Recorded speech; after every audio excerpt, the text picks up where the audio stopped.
2 Tawarik 19. Melihat Yehu menegur Raja Yosafat. Yosafat, Raja Yehuda, pulang dengan selamat ke istananya di Yerusalem. Ketika itu Yehu bin Hanani, pelihat itu, pergi menemuinya dan berkata kepada Raja Yosafat, "Sewajarnyakah engkau menolong orang fasik dan bersahabat dengan mereka yang membenci Tuhan? Karena hal itu Tuhan murka terhadap engkau. Namun masih terdapat hal-hal yang baik padamu, karena engkau menghapuskan tiang-tiang berhala dari negeri ini dan mencari Allah dengan tekun." Yosafat mengangkat hakim-hakim. Yosafat diam di Yerusalem. Ia mengadakan kunjungan pula ke daerah-daerah, dari Beersheba sampai ke pegunungan Efraim, sambil menyuruh rakyat berbalik kepada Tuhan, Allah nenek moyang mereka. Ia mengangkat juga hakim-hakim di seluruh negeri, yakni di semua kota yang berkubu di Yehuda, di tiap-tiap kota. Berpesanlah ia kepada hakim-hakim itu, "Pertimbangkanlah apa yang kamu buat, karena bukanlah untuk manusia kamu memutuskan hukum, melainkan untuk Tuhan yang ada beserta kamu bila kamu memutuskan hukum.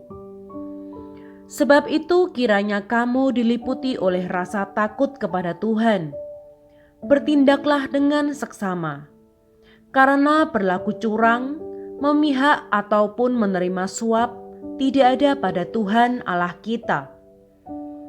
Juga di Yerusalem, Yosafat mengangkat beberapa orang dari antara orang Lewi, dari antara para imam, dan dari antara para kepala puak Israel untuk memberi keputusan dalam hal hukum Tuhan dan dalam hal perselisihan.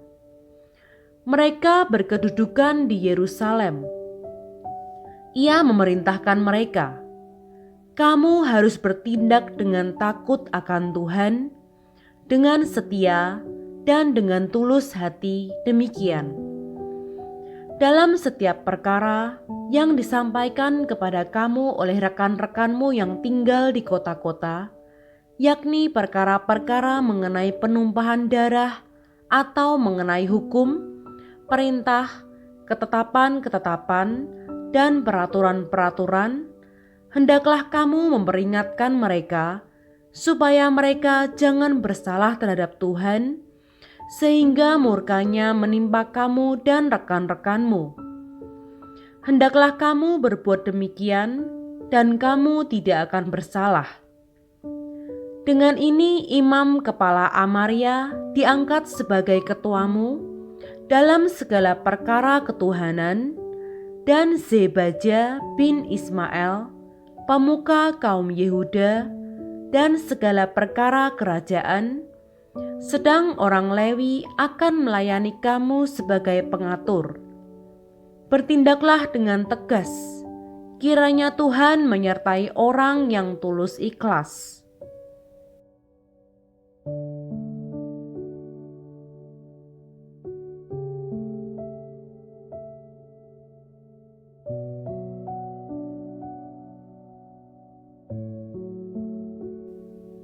Dua Tawarik 20.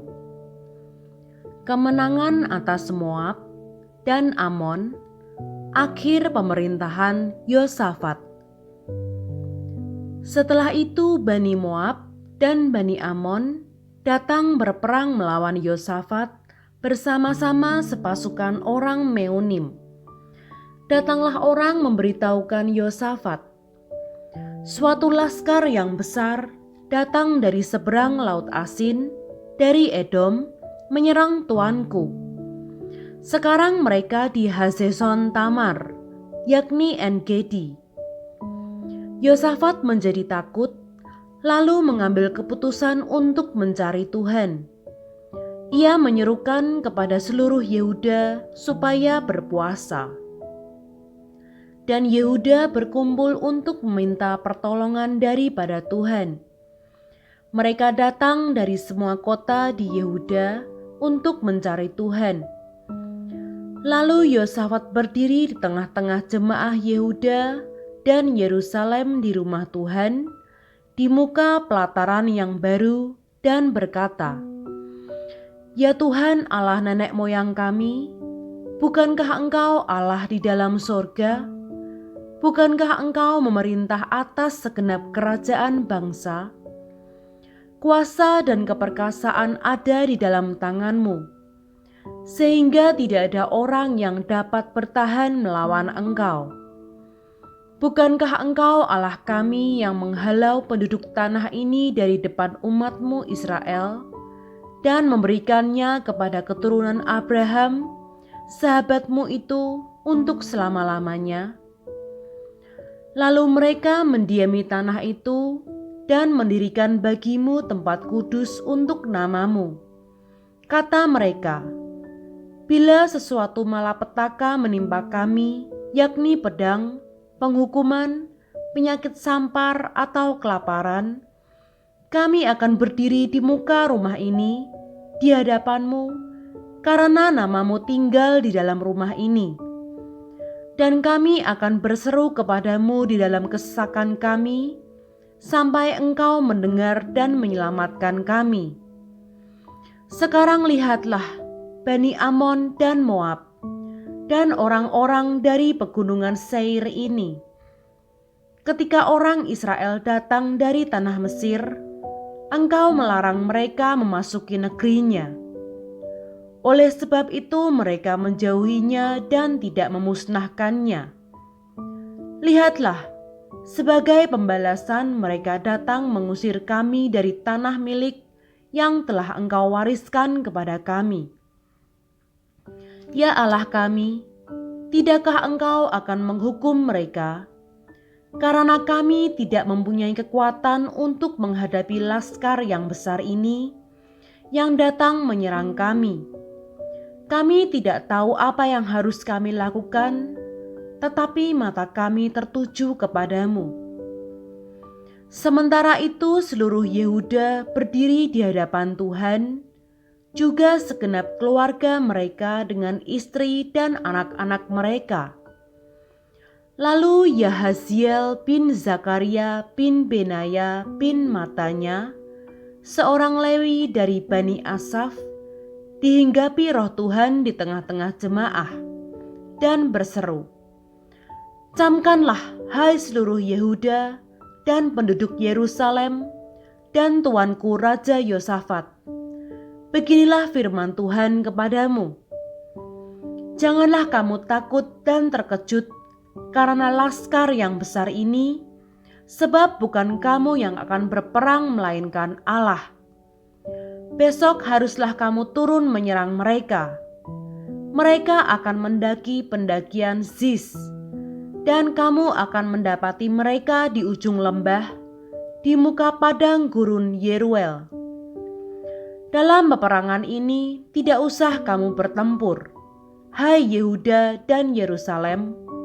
Tinggallah berdiri di tempatmu, dan lihatlah bagaimana Tuhan memberikan kemenangan kepadamu. Janganlah kamu takut dan terkejut. Majulah besok menghadapi mereka. Tuhan akan menyertai kamu." Lalu berlututlah Yosafat dengan mukanya ke tanah. Seluruh Yehuda dan penduduk Yerusalem pun sujud di hadapan Tuhan dan menyembah kepadanya. Kemudian orang Lewi dari Bani Kehat dan Bani Korah bangkit berdiri untuk menyanyikan puji-pujian bagi Tuhan Allah Israel dengan suara yang sangat nyaring. Keesokan harinya pagi-pagi, mereka maju menuju padang gurun Tekoa. Ketika mereka hendak berangkat, berdirilah Yosafat dan berkata, "Dengar, hai Yehuda dan penduduk Yerusalem, percayalah kepada Tuhan Allahmu, dan kamu akan tetap teguh. Percayalah kepada nabi-nabinya, dan kamu akan berhasil." Setelah ia berunding dengan rakyat, Ia mengangkat orang-orang yang akan menyanyi nyanyian untuk Tuhan dan memuji Tuhan dalam pakaian kudus yang semarak pada waktu mereka keluar di muka orang-orang bersenjata sambil berkata, "Nyanyikanlah nyanyian syukur bagi Tuhan, bahwasanya untuk selama-lamanya kasih setianya."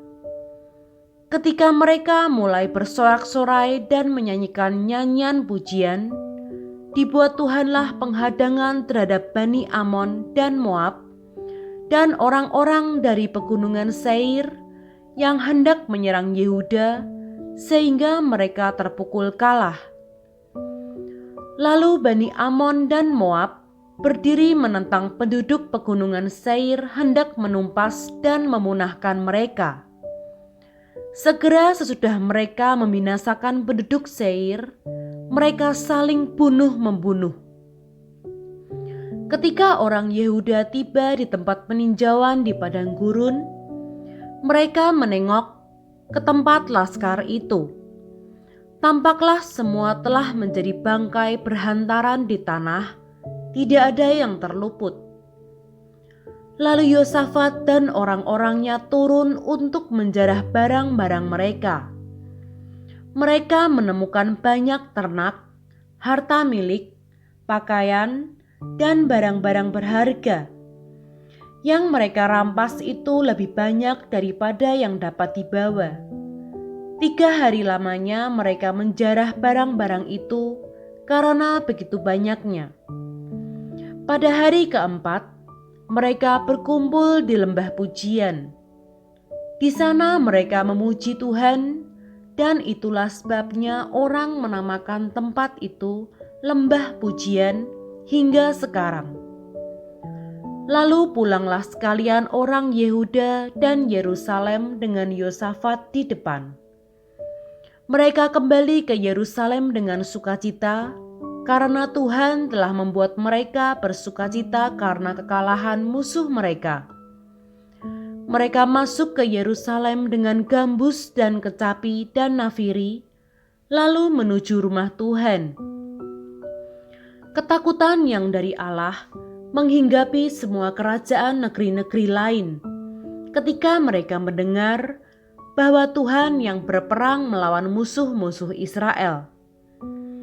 Dan kerajaan Yosafat amanlah, karena Allahnya mengaruniakan keamanan kepadanya di segala penjuru.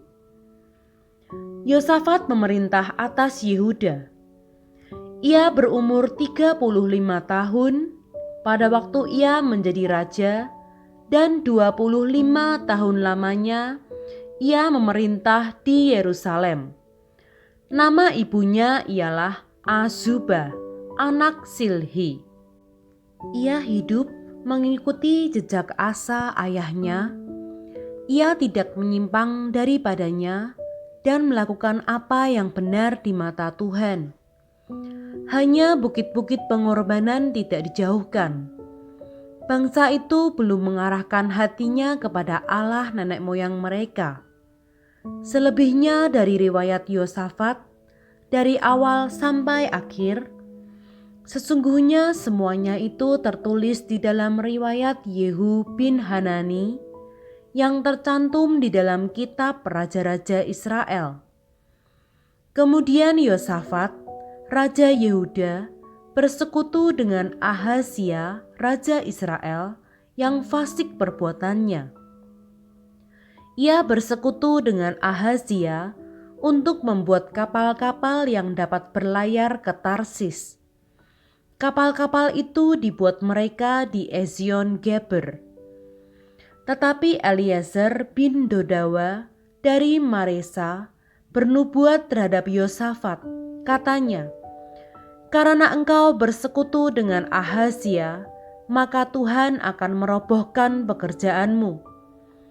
Lalu kapal-kapal itu pecah dan tak dapat berlayar ke Tarsis.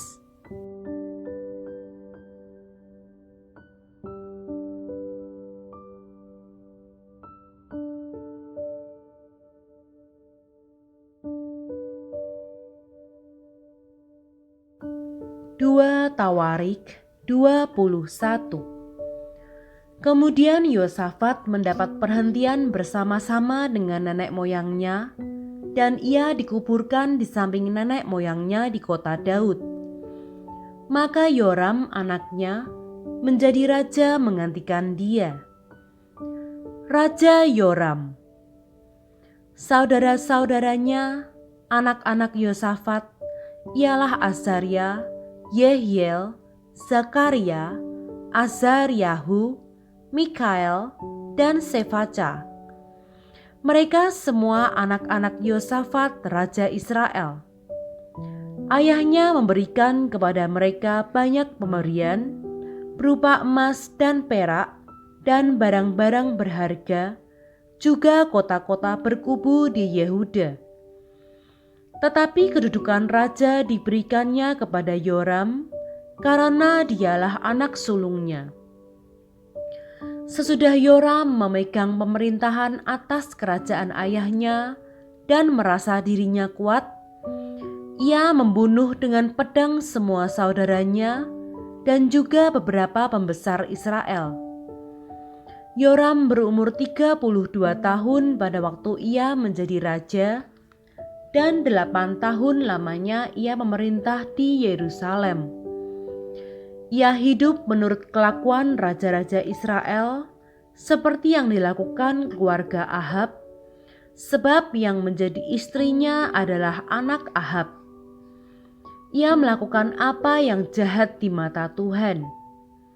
Namun demikian, Tuhan tidak mau memusnahkan keluarga Daud oleh karena perjanjian yang diikatnya dengan Daud sesuai dengan yang dijanjikannya, bahwa ia hendak memberikan keturunan kepadanya dan kepada anak-anaknya untuk selama-lamanya. Pada zamannya, memberontaklah Edom terhadap kekuasaan Yehuda, dan mereka mengangkat seorang raja atas mereka sendiri. Maka majulah Yoram dengan panglima-panglimanya serta seluruh keretanya.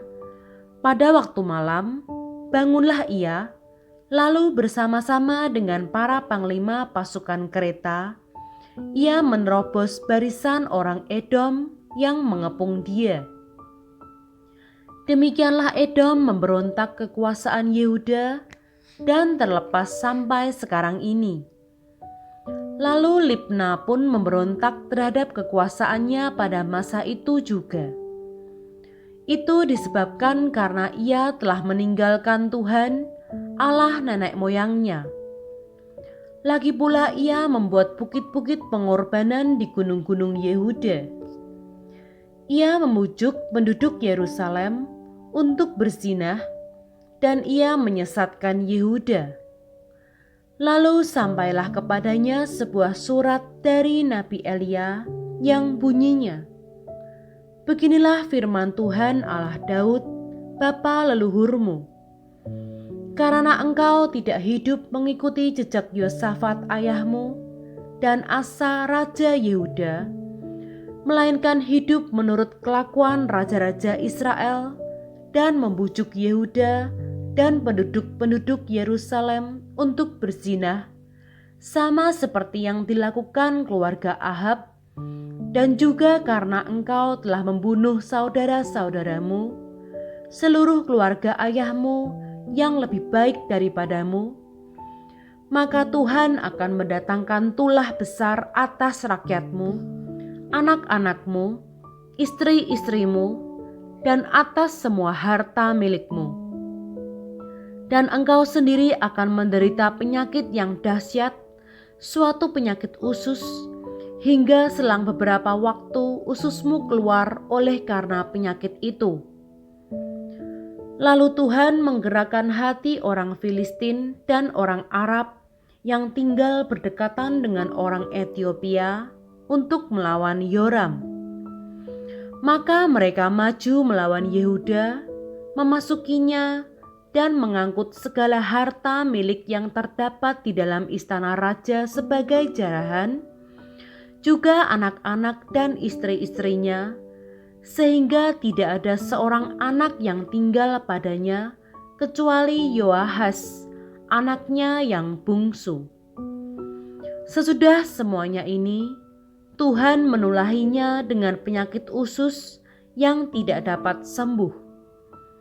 Beberapa waktu berselang, kira-kira sesudah lewat 2 tahun, keluarlah ususnya karena penyakitnya itu, lalu ia mati dengan penderitaan yang hebat. Rakyatnya tidak menyalakan api baginya, seperti yang diperbuat mereka bagi nenek moyangnya. Ia berumur 32 tahun pada waktu ia menjadi raja, dan 8 tahun lamanya ia memerintah di Yerusalem. Ia meninggal dengan tidak dicintai orang. Ia dikuburkan di kota Daud, tetapi tidak di dalam pekuburan raja-raja.